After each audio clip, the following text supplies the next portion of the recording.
तो गाइस कैसे हैं आप सब लोग। रीइंकार्नेशंस के एपिसोड 116 के साथ हाजिर हूं। तो लास्ट एपिसोड के एंड पे हमने देखा था कि हमारा लिंजुई किंग को अपने पास बुलाता है और उसे कहता है मेरे साथ आओ, मुझे तुमसे कुछ बात करनी है। और वो किंग को अपने साथ लेकर दूसरे रूम में चला जाता है। तो हमारा लिंजुई उसे कहता है किंग मुझे पता है कि तुम बहुत ज्यादा यंग हो, लेकिन इसके बावजूद मुझे पता है कि यहाँ पर तुम बहुत ज्यादा टैलेंटेड लड़की हो। तुम्हारे पास जानमैन का सबसे पावरफुल मेका है और मैं यहाँ पर तुम्हें एक ऐसा तरीका दे सकता हूँ जिससे तुम अपने मेका को ट्रांसफॉर्म कर सकते हो। तुम इसको इस तरह ट्रांसफॉर्म कर सकती हो कि वो मेका डायरेक्टली उसकी कॉम्बैट पावर एम्परर राम में पहुंच जाएगी कि वो एम्परर राम का एक्सपर्ट के बराबर हो जाएगी। वह सुनने के बाद किंग उसे कहती है यंग मास्टर क्या वाकई में ऐसा हो सकता है? वाकई में मुझे इस तरह का एक इंपॉर्टेंट सीक्रेट बताने वाले हैं, क्या वाकई में ऐसा करेंगे? हमारे लिंजुई से कहता है हाँ जरूर मैं तुम्हें बताऊंगा। मोज़ेन दूर खड़ी सब कुछ देख रहे होते हैं और कहते हैं वहाँ क्या हो रहा है। तो दुनिया के मास्टर लिंजुई को मेरी किंग पसंद आ गई है। अगर वो उनको पसंद नहीं आ गई तो फिर वो लोग वहाँ पर इस तरह की किस तरह की सीरियस बातें कर रहे हैं जिसकी वजह से उन्होंने मुझे बाहर भेज दिया है। लिंजुई उसको बताने के बाद कहता है जैसा मैंने तुम्हें कहा बिल्कुल वैसे ही करना और तुम्हारी मेका बॉडी बहुत ज्यादा पावरफुल हो जाएगी। तो वो उसे कहती है ठीक है मास्टर लिन मैं ऐसे ही करूंगी। वहाँ से चली जाती है। उसके चले जाने के बाद हमारा लिंजुई मोज़ेन से कहता है मैंने किंग को अभी कुछ बहुत ही इंपॉर्टेंट सिखाया है। मैं चाहता हूँ कि आज के बाद किंग तुमसे जो भी वो चाहे तुम्हें वो उसे प्रोवाइड करना होगा। जो भी वो तुमसे मांगे तुम्हें उसे देना होगा। आगे से उससे कुछ भी सवाल मत करना, चाहे कोई भी चीज वो तुमसे मांग ले। वो उसे कहता है ठीक है मास्टर मुझसे किंग जो भी मांगेगी मैं उसे प्रोवाइड करूंगा। जैसा कि आपने कहा है कि बिल्कुल वैसे ही होगा। किंग के लिए ये बहुत बड़ी फॉर्चून की बात है कि आपने उसे अपने पास से कुछ गाइडेंस दिया। मुझे लगता है कि आपने उसे कुछ बहुत ही बढ़िया ही दिया होगा। लिंजुई से कहता है अच्छा ठीक है आप जाओ यहाँ से। चले जाने के बाद किंग रोड के अंदर से बाहर निकलती है और बाहर आने के बाद हमारे लिंजुई को बताती है जो कि मैं आपको बताने के लिए आई हूँ। जो आपका स्नेक एम्परर किंग था और उसके साथ साथ मंकी एम्परर किंग था, उन दोनों ने आपस में कुछ किया और उसके बाद अब उनके दोनों का बच्चा होने वाला है। स्नेक पाइथन एम्परर ने अंडा दिया है जो कि हैच होने वाला है। लिंजुई इसकी बात सुनने के बाद कहता है लगता है कि मेरा छोटा नटखट मंकी वो कुछ ज्यादा ही फास्ट निकला। उसने तो यहाँ पर मुझे एक बेबी भी दे दिया। वो हम लोग टैंक्सिन को लेने के लिए गए थे। उसी वक्त एम्परर किंग ने वहाँ पर वो अंडा दिया था। वो लेडी जो कि तुम अपने साथ लेकर आए थे वो किंग राम की एक्सपर्ट वो इस वक्त उन दोनों की रक्षा कर रही है क्योंकि मंकी और साथ में स्नेक एम्परर किंग वो दोनों ही बहुत ज्यादा कमजोर है। वो पूल के पास है, वो पूल के पास बैठकर उनकी रक्षा कर रही है। तो हमारा लिंजुई कहता है अच्छा ठीक है फिर मैं खुद जाकर वहाँ पर चेक करके आता हूँ कि आखिर वो एग कब हैच होने वाला है और उसके अंदर से क्या निकलेगा। लिंजुई अपनी स्टिक के अंदर जाता है। जब अपनी स्टिक के अंदर जाता है तो पूल के पास जाता है क्योंकि पूल के पास वहाँ पर केव के अंदर एम्परर किंग और मंकी किंग दोनों वहाँ पर रहते हैं। वहाँ पर पहुंचता है उसी वक्त हमारे लिंजुई के ऊपर अटैक होता है एक बड़े से पंजे के साथ। वो कहता है कौन है यहाँ पर? लिंजुई उसके अटैक को अवॉइड करता है और कहता है तो तुम यहाँ पर नहा रही हो,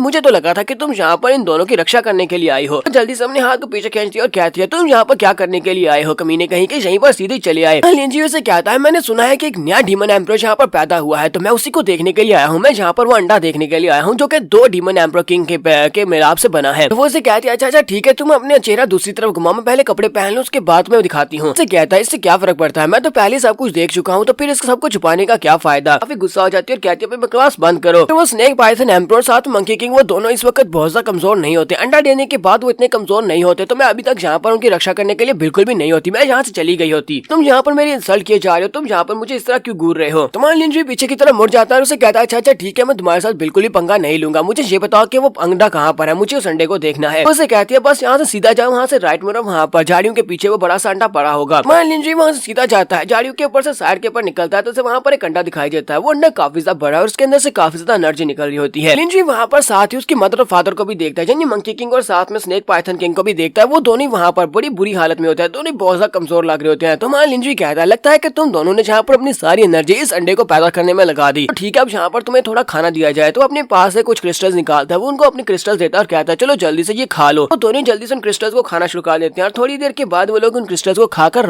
अपने पेट भर लेते हैं। तो मीन यांग भी वहाँ पर आती है और उसे कहती है तुम तो वाकई में बहुत ज्यादा जेनरस हो, तुमने इन दोनों मॉन्स्टर्स को पूरे 1 बिलियन पर्ल्स दे दिए। लिंजुई से कहता है तो क्या हुआ, ये तो वाकई में दोनों इस लायक थे कि इन्हें 1 बिलियन पर्ल्स दिए जाए। फातिमा लिंजुई उन दोनों से कहता है चलो ठीक है अब तुम दोनों का पेट भर चुके हैं तो जाओ यहाँ से चले जाओ, मैं यहाँ पर पहले इस अंडे को देखूंगा। तो वो दोनों वहाँ पर अपने पेट भरने के बाद वहाँ से चले जाते हैं, अपने अंडे को वहीं पर छोड़ जाते हैं। तो हमारा लिंजुई आगे बढ़ता है, जाकर इस अंडे को चेक करते हुए कहता है कि इस अंडे को भी यहाँ पर पर्ल्स की एनर्जी की जरूरत है। उसके मदर और फादर को 1 बिलियन की जरूरत थी तो मुझे लगता है कि इसको और ज्यादा बिलियंस की जरूरत पड़ेगी। अंडे को हैच होने के लिए बहुत सारे क्रिस्टल चाहिए होंगे। तो वो अपने पास से पर्ल्स निकालना स्टार्ट करता है और उनको एनर्जी में कन्वर्ट करते हुए संडे को देना स्टार्ट करता है। वो कहता है चलो जल्दी से खाते जाओ। लिंजुई के पास जो पर्ल्स होते हैं वो सारे पर्ल्स को वहाँ पर निकाल रहा होता है। सारे पर्ल्स को निकाल कर वो सैक के अंदर डाली जा रहा होता है। कि सभी लोग भी कहते हैं जी क्या हो रहा है, ये मास्टर कर क्या रहे हैं? तक सेक्टर मास्टर ने कितने बिलियन पर्ल्स को यहाँ पर वेस्ट कर दिया है उस अंडे के ऊपर, कितने सारे बिलियन पर्ल्स उसने उस अंडे को खिला दिए। मीन यांग उसे कहती है अभी तक मास्टर ने पूरे 8 बिलियन उस अंडे को खिला दिए हैं। लिंजुई वहाँ पर काफी ज्यादा एक्साइटेड होता है। वो अपने लोगों से कहता है चलो जल्दी से सेक्टर के अंदर से पूरे 100 बिलियन पर्ल्स लेकर आओ, मुझे सारे के सारे पर्ल्स इसको देने हैं, इस अंडे को देने हैं। जियांची चलाकर उसे कहती है सेक्टर मास्टर जी आप क्या कर रहे हैं, आप इतने सारे पर्ल्स इसको नहीं खिला सकते। मीन यांग कहती है मुझे लगता लगता है कि इनका लोकी सेक्टर यहाँ पर बैंकक्रप्ट होने वाला है, क्योंकि ये सारी का सारा पैसा तो इस एग को अब्सॉर्ब करवाने वाला है। हाँ, लिंजी कहता है इस बात से फर्क नहीं पड़ता, इसी के साथ ही वो लोग वहाँ पर और ज्यादा क्रिस्टल्स को दे देते हैं। लिंजी वहाँ पर और ज्यादा क्रिस्टल्स की एनर्जी को सड्डे के अंदर डालना स्टार्ट करता है। लिंजी वहाँ पर साथ साथ ही सोच रहा होता है कि अगर यहाँ पर तुम सिर्फ और सिर्फ 10 बिलियन पर्ल्स की एनर्जी को अब्सॉर्ब कर सकते हो तो मैं यहाँ पर बहुत ज्यादा डिसअपॉइंट होने वाला हूँ, क्योंकि मुझे इससे बिल्कुल मजा नहीं आएगा। मैं चाहता हूँ कि तुम और ज्यादा पर्ल्स की एनर्जी को अब्सॉर्ब करो ताकि तुम बहुत ज्यादा पावरफुल बनो। के साथ ही 20 बिलियन, फिर 40 बिलियन, 60 बिलियन, इस तरह करते करते वो 100 बिलियन तक पहुंच जाता है। लिंजी कहता है तो लगता है कि ये तुम्हारी आखिरी लिमिट थी। तुम्हारा लिंजी वहाँ पर पूरे 100 बिलियन पर्ल्स की एनर्जी उस अंडे के अंदर अब्सॉर्ब करवा देता है और उसके बाद वो अंडा वहाँ पर एनर्जी को सोखना बस कर देता है। मीनियांग से कहती है लिंजी तुमने यहाँ पर पूरे 100 बिलियन वेस्ट कर दिए, क्या तुम्हें लगता है कि ये अंडा इस लायक भी है कि इसे 100 बिलियन दिया जाए? तुम्हारे लिंजी से कहता है एक बार इसके अंदर से बेबी निकल आए उसके बाद देखना ये वाकई में मेरी कीमत अदा कर देगा। हमारे लिंजी को यहाँ पर क्रिस्टल्स को अब्सॉर्ब करवाने में पूरे 3 दिन लग जाते हैं। तो किंग जी उसके पास आती है और उसे कहती है मास्टर लिन आ चुका है, बुद्धि सेक्टर में जाना होगा क्योंकि वक्त आ चुका है आपके चैलेंज का, आपको बुद्धि सेक्टर के यंग मास्टर के साथ फाइट करनी है। तो हमारे लिंजी कहता है क्यों नहीं, चलो ठीक है हम लोग बाहर चलते हैं। मीनियांग उसे कहती है मंकी किंग और डीमन एम्परर पाइथन वो दोनों यहाँ बिल्कुल ठीक है, उन्हें मेरी मदद की जरूरत नहीं है, ना ही मेरी प्रोटेक्शन की जरूरत है, तो मुझे बताओ क्या मैं तुम्हारे साथ आ सकती हूँ? लिंजी कहता है ठीक है आ जाओ। सीन में बाहर का दिखाया जाता है, हमारे लिंजी अपनी रॉड के ऊपर होता है और साथ मीनियांग होती है, जबकि बाकी सभी लोग शिप के ऊपर होता है जो कि जानमैन के लोग होते हैं। लिंजी उन लोगों से कहता है मैं और मीनियांग हम लोग आगे जाने वाले, जबकि तुम सभी लोग यहाँ पर आराम से आ जाओ। उसे कहते हैं ठीक है मास्टर लिन, जैसा तुमने कहा बिल्कुल वैसा ही होगा। तो हमारा लिंजी अपनी स्टिक को लेकर बड़ी स्पीड से आगे चला जाता है। ऐसे वो लोग आगे की तरफ जा रहे होते हैं, बुद्धि सेक्टर के करीब पहुंचते हैं तो वहाँ पर रास्ते में 5 एक्सपर्ट्स होते हैं। पांचों के पांचों एम्परर राम के एक्सपर्ट्स होते हैं और काफी ज्यादा पावरफुल होते हैं। वो पांचों से कहते हैं लिंजी तुम्हें क्या लगा था कि तुम यहाँ पर से गुजरकर आसानी से मास्टर से फाइट करने के लिए जा पाओगे? तुम्हें यहीं पर मरना होगा, तुम यहीं पर मरोगे। के साथ ही हमारा लिंजी अपनी स्टिक के अंदर से अपने 5 एम्परर राम के मास्टर्स को निकालता है और उनसे कहता है चलो जाओ इनसे फाइट करो, ये तुम्हारे ओपोनेंट्स हैं। जबकि वो लोग भी उनसे कहते हैं तुम्हारे ओपोनेंट्स तो हम लोग हैं। सारी एम्परर राम के फाइटर्स होते हैं तो वो सभी लोग कहते हैं क्या हो रहा है। दूसरी तरफ मास्टर सी जांटियान और सभी लोग कहते हैं वहाँ पर सामने क्या हो रहा है, लगता है कि वहाँ पर रास्ते में उनको किसी ने उनका रास्ता रोका है। ये लोग अपनी शिप को लेकर आगे की तरफ भारी होते हैं तो उसी वक्त इनके सामने भी एक शिप आती है जिस शिप के ऊपर लेडी बुद्धि खड़ी होती है। लेडी बुद्धि उसे कहती है सी जांटियान क्या तुम वाकई में यहाँ पर एक स्टूपिड लड़के के लिए यहाँ पर ये वाली हरकत करने वाले हो कि तुम बुद्धि सेक्टर के खिलाफ जाओगे? तो समझ नहीं आ रही कि तुम एक बहुत ज्यादा एरोगेंट लड़के के लिए यहाँ पर ये सब कुछ कर रहे हो, उस लड़के के लिए तुम मेरे खिलाफ जा रहे हो। तो मास्टर सी जांटियान उसे कहते हैं मियर तुम बिल्कुल भी नहीं बदली, बिल्कुल पहले के जैसी हो, लेकिन मैं तुम्हें एक बात बता दूं तुमने यहाँ पर बिल्कुल गलत अंदाजा लगाया है। तुम जिस लिंजुई के बारे में बात कर रही हो, लिंजुई की किस्मत में लिखा हुआ है कि वो हम दोनों से भी बहुत ज्यादा आगे जाएगा, वो यहाँ पर नहीं रुकने वाला, वो लड़का यहाँ पर एक नया एरा स्टार्ट करने वाला है। तो वो उसे कहती है ये बकवास है, मेरा बेटा लिंजी उसके पास इतनी क्वालिफिकेशन है, वो एक ग्रेट एम्परर बन सकता है, वो इस पूरी की पूरी इनर गैलेक्सी का नया एम्परर बन सकता है। मुझे लगता है कि मेरा बेटा फ्यूचर में उन 9 पावरफुल एम्परर्स के बराबर चला जाएगा जो बहुत ही पावरफुल एम्परर्स हुआ करते थे, जिनके बारे में सभी लोग जानते हैं। ये बताओ कि तुम्हारा लिंजुई ये किस किस्म का इंसान है? जबकि दूसरी तरफ हमारा लिंजुई मीनियांग से कहता है मीनियांग मैं चाहता हूँ कि तुम यहाँ पर रुको और इन सभी एल्डर्स से निमटने में मेरे एल्डर्स की मदद करो। मैं फर्स्टली वहाँ पर जाने वाला हूँ जहाँ पर ज़ेंगली मेरा इंतजार कर रहा था, मैं वहाँ पर जाकर उससे फाइट करूंगा। सभी एल्डर्स भी यहाँ पर काफी से घबरा जाते हैं और कहते हैं यहाँ पर चल क्या रहा है, ये इतने सारे एम्परर राम के एक्सपर्ट कहाँ से निकल आए हैं? ये सारे के सारे उसके स्टिक के अंदर से निकले हैं और ये काफी पावरफुल भी लग रहे हैं। यहाँ पर हम लोग अपनी एपिसोड 116 का एंड करेंगे। एपिसोड का एक्सप्लेनेशन अच्छी लगी हो तो कमेंट करके जरूर बताइएगा। चैनल को सब्सक्राइब कर दे, वीडियो को लाइक और शेयर कर दे। शुक्रिया।